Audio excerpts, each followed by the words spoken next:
Es sabido que los psicópatas suelen utilizar a quienes los rodean como si fueran objetos, siempre para su beneficio propio.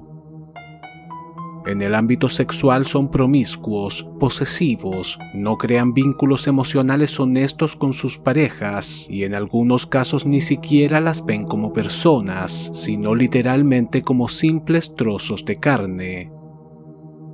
Es entonces que conductas fetichistas como el parcialismo, que consiste en sentir atracción y deseo sexual por algunas partes del cuerpo, se vuelven evidentes. El asesino serial Ed Kemper afirmó que prefería mantener relaciones sexuales con los cadáveres decapitados de sus víctimas o bien con las cabezas por separado.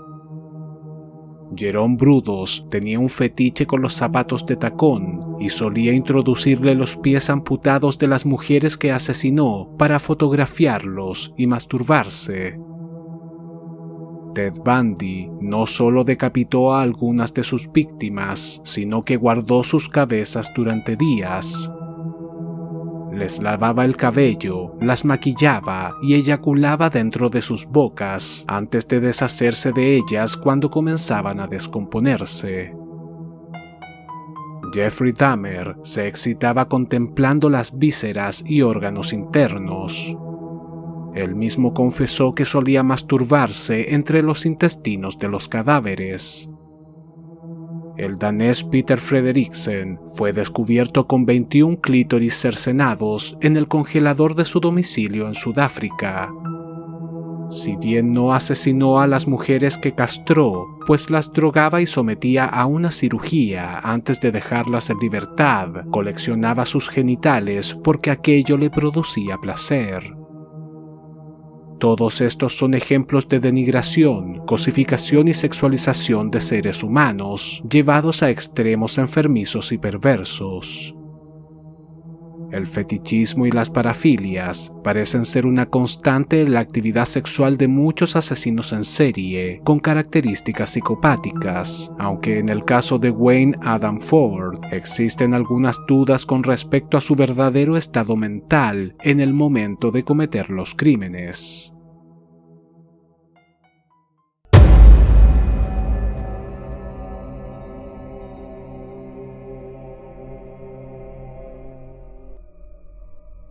El 26 de octubre de 1997, un fotógrafo que se desplazaba en una canoa junto a unos amigos en las orillas del río Ryan Slough, en Eureka, California, realizó un macabro hallazgo. Flotando entre el fango, encontró un torso mutilado y llamó inmediatamente a la policía. Tras presentarse en la escena, los agentes del condado de Humboldt pudieron determinar que los restos pertenecían a una mujer joven, la cual no solo había sido decapitada y desmembrada, sino que además le habían amputado los senos.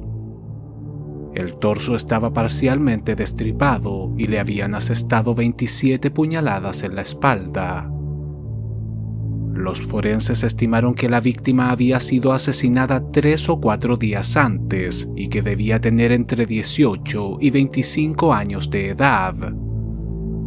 Aunque la policía recorrió varios segmentos del río para dar con la cabeza, los brazos y las piernas, la búsqueda resultó inútil. No existía ninguna denuncia de desaparición en la zona, lo que complicó todavía más la tarea de identificación. Casi 3 meses más tarde, el Departamento de Policía de Humboldt fue alertado del descubrimiento de un brazo humano en una playa cercana. Se pudo probar que correspondía a la misma mujer, pero estaba tan descompuesto que fue imposible rescatar sus huellas dactilares. El 2 de junio de 1998, un cuerpo desnudo fue encontrado flotando en un acueducto de Buttonwillow, una comunidad del condado de Kemp, a unos 37 kilómetros del primer hallazgo. A pesar del avanzado estado de descomposición, los investigadores contaban con las huellas dactilares de la víctima, la cual sería identificada como Tina Gibbs, de 26 años, una trabajadora sexual que solía prestar sus servicios en la ciudad de Las Vegas. Los forenses concluyeron que Gibbs había fallecido por asfixia y tenía señales de haber sido agredida sexualmente, aunque debido a la inmersión del cadáver resultó imposible conseguir material genético del posible agresor. El 25 de septiembre de ese mismo año, otro cuerpo femenino sería encontrado en una zanja al borde de la Interestatal 5 que atraviesa la ciudad de Lodi, en el condado de San Joaquín. La mujer, identificada como Lynette White, de 25 años, había sido estrangulada y mostraba una profunda herida en uno de sus senos, probablemente realizada con una cuchilla. La causa de muerte parecía ser estrangulamiento, y aunque en la escena se encontró una bolsa plástica, un par de joyas de fantasía y un mechón de cabello, ninguna de estas pistas ayudó a resolver el crimen. La policía pudo averiguar que White había sido vista por última vez el 20 de septiembre, cuando se dirigía a un supermercado local, y varios de sus familiares denunciaron la desaparición ese mismo día. Aparentemente, también se dedicaba a la prostitución. Casi un mes más tarde, el 23 de octubre de 1998, dos guardias de seguridad del acueducto de California, cerca de la Interestatal 15, descubrieron el cadáver de una mujer flotando en el agua. Esta sería identificada como Patricia Tamés, de 29 años, una trabajadora sexual con antecedentes por consumo de drogas y un largo historial en centros psiquiátricos. El cuerpo mostraba varias heridas, evidencia de agresión sexual, marcas de quemaduras en las muñecas, producidas por correas o sogas con las cuales habría sido inmovilizada, y le habían extirpado uno de los senos. La causa de muerte parecía ser asfixia. La policía descubrió que la víctima había sido vista con vida el día anterior, mientras ofrecía sus servicios en una parada de camiones de la ciudad de Victorville. Sin embargo, la investigación pronto llegaría a un punto muerto. El 3 de noviembre de 1998, casi una semana más tarde, un hombre ingresó en el departamento de policía del condado de Humboldt, en Eureka, California, afirmando ser un asesino en serie. Aseguró que tenía cómo probarlo.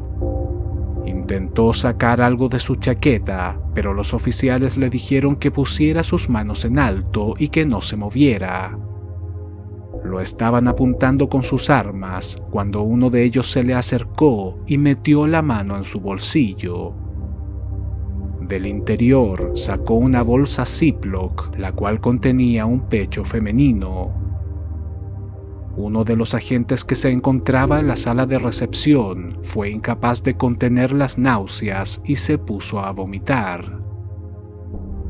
El sujeto, un camionero identificado como Wayne Adam Ford, de 36 años, se había presentado junto a su hermano, el cual lo habría convencido la noche anterior de entregarse a las autoridades. Entre lágrimas, reconoció haber asesinado y mutilado a un total de 4 mujeres durante el último año, impulsado por el profundo odio que sentía hacia su ex esposa. Fantaseaba con matarla, pero no quería dejar huérfano al hijo que tenía con ella. El sospechoso se sentó en el piso y lloró amargamente, explicando que no quería dañar a nadie más y que merecía morir. También dijo que a veces oía la voz de Dios, quien le exigía que se detuviera, pero era incapaz de controlarse. Corroborar la historia de Wayne no resultó difícil. El pecho cercenado que llevaba consigo efectivamente pertenecía a su última víctima, Patricia Tamés. También entregó detalles específicos de los otros 3 crímenes que se estaban investigando, por lo que fue inmediatamente puesto bajo arresto. A pesar que los macabros asesinatos de mujeres fueron difundidos por algunos medios de comunicación, en ningún momento se planteó la posibilidad de que se tratara de un asesino en serie. De hecho, ni siquiera la policía fue capaz de relacionar todos estos casos en primera instancia. Cuando los agentes visitaron la casa rodante donde vivía Wayne en un parque de Arcata, California, se toparon con una escena espantosa. Había manchas de sangre por todo el lugar. Se pudo dar con el cuchillo y la sierra utilizados para desmembrar a las víctimas y restos humanos en el refrigerador. También se encontró un par de latas de café que contenían la grasa de los senos de algunas de las mujeres que asesinó, los cuales previamente había cocinado dentro del horno. Wayne Adam Ford nació el 3 de diciembre de 1961 en Petaluma, California. Fue el segundo hijo de una pareja formada por Calvin Eugene Ford y Birgit, una inmigrante de origen alemán. Uno de los primeros antecedentes que existen de su infancia es que a la edad de 2 años se cayó de una escalera y sufrió una grave herida en la cabeza. Por lo visto, sus padres tenían una relación compleja. Se separaban y reconciliaban constantemente hasta que terminaron por divorciarse en 1971. A partir de entonces, Wayne, de 10 años, y su hermano Calvin, de 12, vivieron de manera intermitente con un tío y algunos amigos de la familia, aunque la mayor parte del tiempo la pasaron con su padre, con el cual no tenían una buena relación. Aparentemente la madre de los chicos, Birgit, había decidido viajar por el mundo y los abandonó durante casi 6 años. Es probable que toda aquella inestabilidad convirtiera a Wayne en un adolescente rebelde que incluso tuvo algunos roces con la ley cuando comenzó a cometer diversos robos y allanamientos de morada. Decidió abandonar la secundaria poco antes de graduarse y en 1979 su padre lo obligó a alistarse en el Cuerpo de Marines de los Estados Unidos, en donde no tardó demasiado en adaptarse. Parecía estar comprometido con sus labores y demostró aptitudes. Sin embargo, en noviembre de 1980, cuando tenía 19 años e intentaba ayudar a una persona que había sufrido un accidente de tránsito en la carretera, fue atropellado por un conductor en estado de ebriedad y sufrió un fuerte golpe en la cabeza que lo dejó varias semanas internado en un hospital. En un comienzo los pronósticos médicos no eran positivos. Su familia incluso fue notificada de que corría riesgo vital, aunque finalmente recobró el sentido y pudo recuperarse. Hasta antes del accidente, Wayne parecía ser un joven agradable y enfocado en su carrera militar, pero tras ser dado de alta, su personalidad cambió radicalmente. Su novia de por aquel entonces, Kelly Dick, de 19 años, notó que su apetito sexual aumentó y a veces podía ser bastante impulsivo. Aún así, contrajeron matrimonios a mediados de 1981 y se fueron a vivir juntos. En 1982 sería acusado de abuso sexual e intento de violación a una menor de 15 años y detenido por la policía. Sin embargo, los cargos fueron retirados al poco tiempo. Al año siguiente, su esposa solicitó el divorcio. En el episodio 4 de la 9ª temporada de la serie documental de Investigation Discovery, Evil Lives Here, la mujer cuenta en detalle todas las vejaciones a las que fue sometida por su marido. No solo comenzó a abusar física y psicológicamente de ella, sino que además la obligó a abortar cuando quedó embarazada poco después de haberse casado. Afirmó que tenía un temperamento impredecible y que estaba obsesionado con el sexo. La forzaba a andar desnuda por toda la casa para manosearla cuando quisiera y la ataba a la cama para mantener relaciones sexuales.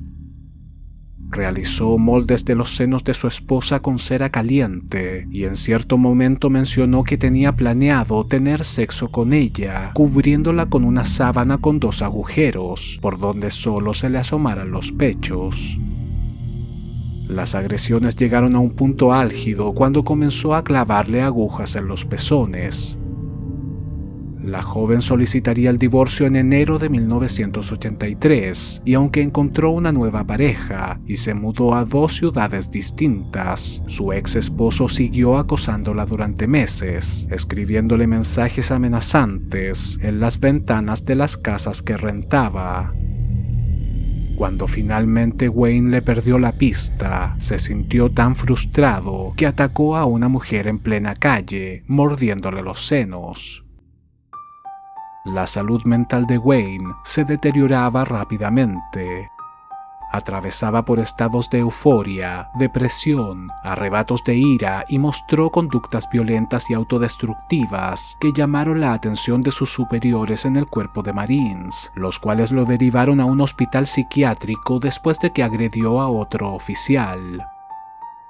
Los especialistas que lo trataron lo diagnosticaron con psicosis atípica y trastorno límite de la personalidad severo y crónico, por lo que en enero de 1985, a la edad de 24 años, finalmente fue dado de baja del ejército. Posteriormente se dedicó a trabajar como mecánico, guardia de seguridad y conductor de camiones de larga distancia, aunque solía abandonar sus empleos al poco tiempo. Muchos de los que lo conocieron pensaban que se trataba de un sujeto tranquilo, simpático y servicial.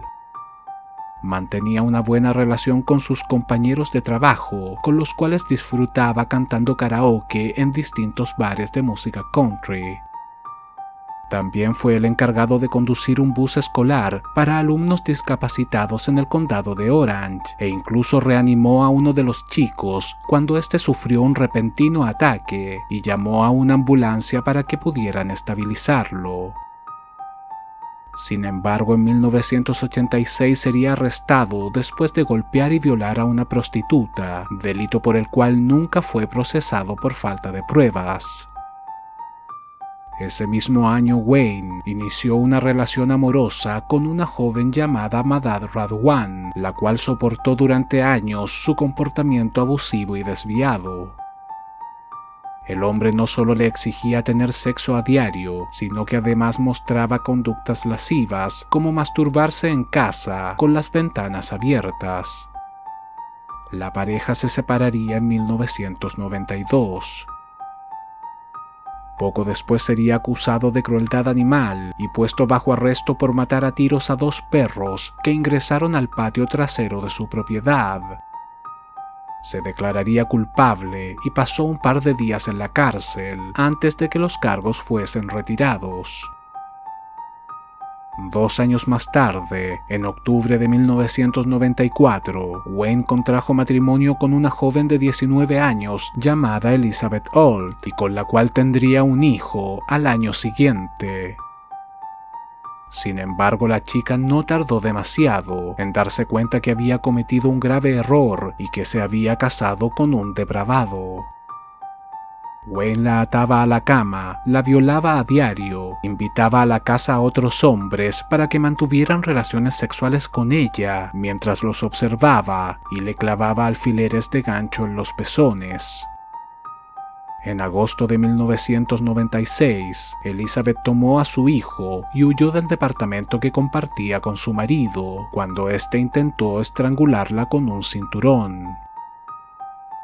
Tras la separación, Wayne se instaló en un parque de casas rodantes en Arcata, California. Si bien intentó buscar ayuda psiquiátrica y se presentó voluntariamente en una clínica de salud mental, se negó a seguir un tratamiento. Afirmaba que sufría de depresión porque Elizabeth había solicitado el divorcio y sobre todo porque no le permitía visitar a su hijo. Incluso manifestó que quería asesinarla. Comenzó a emborracharse con frecuencia y relacionarse con trabajadoras sexuales mientras recorría las carreteras de California y Nevada trabajando como camionero. Fue entonces que comenzaron los asesinatos. Según su declaración, el primer crimen que cometió en octubre de 1997 no fue planeado. Aseguró que se trataba de una prostituta a la cual estaba estrangulando mientras tenían sexo consensuado para provocarle una asfixia erótica.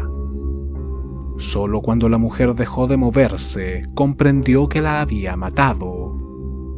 Intentó reanimarla sin éxito y entró en pánico, por lo que decidió llevar el cadáver hasta su casa rodante, en donde lo descuartizó y se deshizo de la cabeza, el torso, los brazos y las piernas, lanzándolos en un río cercano. Sin embargo, se quedó con los pechos, los cuales cocinó y escondió dentro de un horno. Luego les quitó la piel y los restos de grasa humana los guardó en una lata de café. Toda esta evidencia sería descubierta tras el allanamiento realizado por la policía. Esta primera víctima jamás sería identificada. En junio de 1998 invitó a subir a su camión a la prostituta Tina Gibbs en Las Vegas. Después de violarla y estrangularla hasta hacerle perder el sentido en varias ocasiones, finalmente no pudo reanimarla. Escondió el cuerpo en su casa rodante y posteriormente lo lanzó al acueducto del condado de Kern.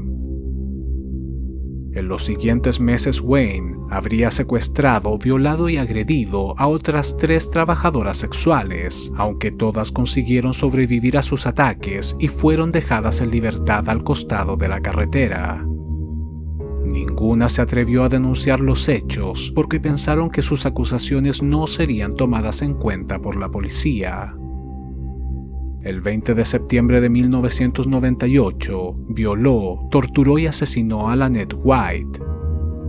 Pocos días después, Wayne se reunió con su hermano en un restaurante de Vallejo para desayunar. En cierto momento lo instó a que revisara uno de los compartimientos de su camión, específicamente el que utilizaba como dormitorio, pero Calvin le dijo que debía regresar a casa y se retiró rápidamente. Lo que el hermano de Wayne no sabía era que en el interior del vehículo se encontraba el cadáver de Lynette White. Este sería encontrado a los pocos días en una zanja al costado de la Interestatal 5 en el condado de San Joaquín. Es muy probable que Wayne deseara ser descubierto por su propio hermano en ese mismo momento. Sin embargo, como este no quiso mirar dentro de su tráiler, simplemente abandonó la idea. El último crimen lo cometió a mediados de octubre de 1998. Patricia Tamés accedió a subir a su camión mientras vagaba por una carretera en la localidad de Hesperia, en California. Wayne la sometió, ató con cuerdas, abusó sexualmente de ella y la estranguló hasta la muerte. Posteriormente se deshizo del cadáver, lanzándolo en un acueducto del condado de San Bernardino, no sin antes extirparle uno de los senos, el mismo que llevaba consigo dentro de su abrigo cuando ingresó al departamento de policía del condado de Humboldt y se entregó.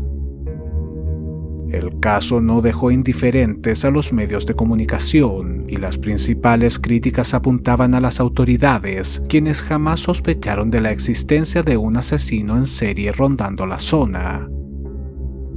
Por otro lado, Wayne Adam Ford era un hombre con un evidente desequilibrio mental que fue tratado por varios especialistas, a los cuales había confesado tener fantasías homicidas. Buscó ayuda en centros psiquiátricos e incluso se pudo probar que asistió durante un tiempo a un grupo de estudio bíblico, pues se sentía abrumado por lo que él mismo definió como malos pensamientos y falta de conciencia. El 2 de noviembre de 1998, un día antes de entregarse a la policía, Wayne llamó por teléfono a su hermano.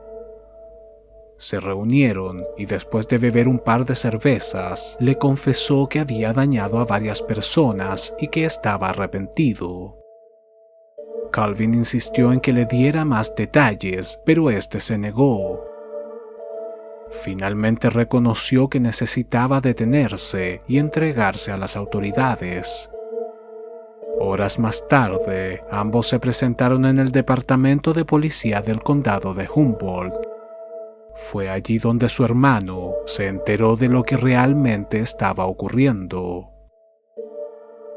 El caso llamó inmediatamente la atención mediática y la de varios especialistas en asesinos en serie, ya que no resulta demasiado común que este tipo de criminales se entreguen voluntariamente.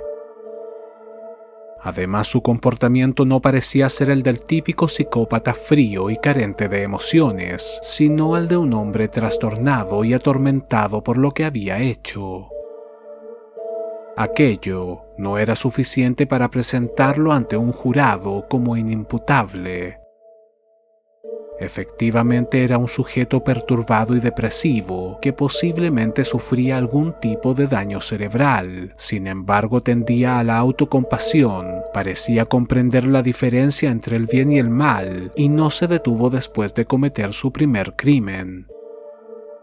De hecho, las autoridades estaban convencidas que era responsable de al menos otros 4 asesinatos en California, que se remontan a 1986, todos con características muy similares. El 6 de noviembre de 1998, Wayne Adam Ford fue procesado en el Tribunal Superior del Condado de Humboldt por el primer crimen cometido en octubre de 1997 y cuya víctima seguía sin ser identificada. A pesar que Wayne reconoció su autoría, colaboró con las autoridades y se mostró dispuesto a enfrentar una posible pena de muerte, su abogado se presentó a la corte declarándolo no culpable por razones de sanidad mental. Un año más tarde, el proceso fue trasladado al condado de San Bernardino, en donde finalmente se le acusó de 4 cargos de asesinato en primer grado, aunque el juicio se vio interrumpido durante casi 6 años, debido a que todos los crímenes fueron cometidos en distintas jurisdicciones. Durante este periodo, algunos medios comenzaron a difundir la noticia de que el asesino estaba siendo visitado varias veces a la semana por una llamativa joven británica que parecía estar obsesionada con él.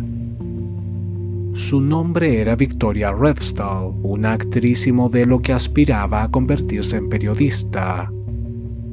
Redstall había interpretado papeles secundarios en algunas películas, programas de televisión y cortometrajes, y seguramente deseaba potenciar su carrera. Irónicamente, también fue la modelo de una campaña publicitaria de píldoras para agrandar los senos. La historia de una chica voluptuosa que buscaba la atención de un asesino serial que justamente cercenaba los pechos de sus víctimas resultaba demasiado atractiva como para no difundirla en los medios de comunicación más amarillistas. Los rumores en torno a un enfermizo noviazgo entre ambos no se hicieron esperar, pero la joven declaró en un par de entrevistas que su interés era netamente profesional y que planeaba realizar un documental sobre el caso.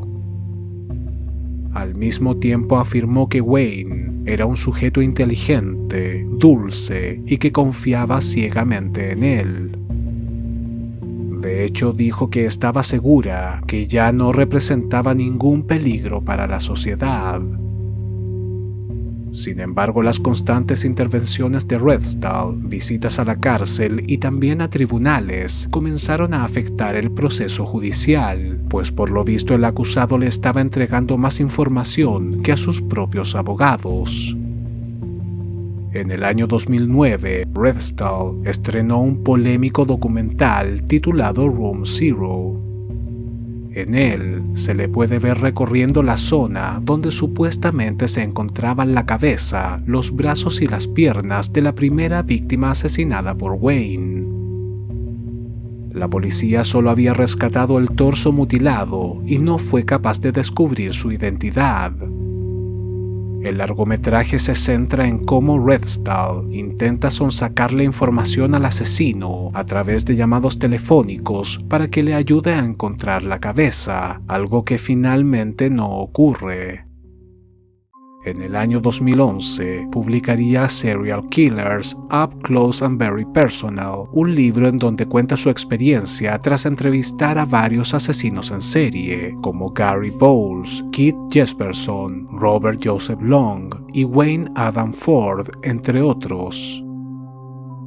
Aún así, la cercanía de Redstall y los criminales que entrevistó le labraron una mala fama, y muchos creen que solo intentaba llamar la atención para levantar su alicaída carrera. En el caso de Wayne Adam Ford, se sabe que cuando lo visitaba, ambos cantaban karaoke, lo que sería duramente criticado por varios periodistas especializados en este tipo de noticias. Incluso existen rumores de que le enviaba fotografías suyas en traje de baño para convencerlo de colaborar. Finalmente, el 27 de junio del año 2006, un jurado de San Bernardino encontró a Wayne Adam Ford culpable de 4 asesinatos en primer grado y lo condenó a la pena de muerte. Este se mostró conforme con el veredicto, pidió disculpas a los familiares de las víctimas y le dio las gracias a su abogado. Actualmente sigue encerrado en el corredor de la muerte de San Quintín, California, a la espera de su ejecución. Los psicópatas son incapaces de sentir remordimientos. Es por eso que cuando cometen algún tipo de crimen, es muy difícil que se detengan o intenten saldar sus deudas con la sociedad, aunque hay excepciones. El 27 de agosto de 1964, el asesino en serie Ed Kemper, de por aquel entonces 15 años de edad, se entregó a la policía después de asesinar a sus abuelos.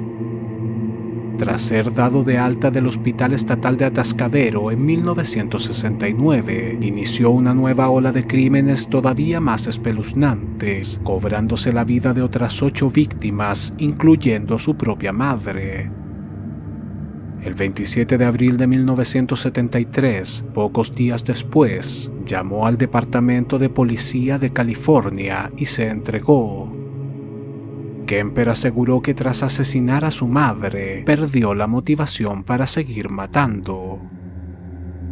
Se trata de un comportamiento inusual en los casos de asesinato en serie, pues estos sujetos suelen disfrutar de la sensación de impunidad y control, sobre todo cuando los investigadores desconocen su verdadera identidad. Incluso pueden llegar al extremo de burlarse de sus perseguidores, enviándoles cartas y pistas falsas, como en los casos de Jack el Destripador, el asesino del Zodiaco o BTK. Wayne Adam Ford fue apodado por la prensa como el asesino con conciencia, no solo porque se entregó voluntariamente a la policía, sino también porque aseguró sentirse culpable de lo que había hecho. Aquello plantea varias dudas en torno a su verdadero estado mental. Mientras algunos especialistas creen que podría tratarse de un psicópata que simplemente decidió entregarse por aburrimiento y que fingió estar arrepentido, otros afirman que los golpes que recibió en la cabeza al caer de una escalera cuando era un niño y tras ser atropellado a la edad de 19 años le produjeron un daño cerebral irreversible. Esto lo habría llevado a desarrollar una personalidad impulsiva, violenta, sádica, propensa a cambios de humor e irritabilidad.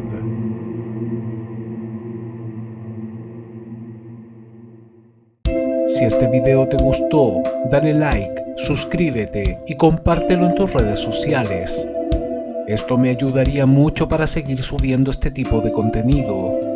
Recuerda hacer clic en la campanita para recibir un mensaje cada vez que suba un nuevo video. Te invito a visitar mi otro canal, La Crónica Inquietante, un espacio orientado al misterio, personajes extraños, sucesos impactantes de la historia y otras curiosidades. El link se encuentra en la descripción.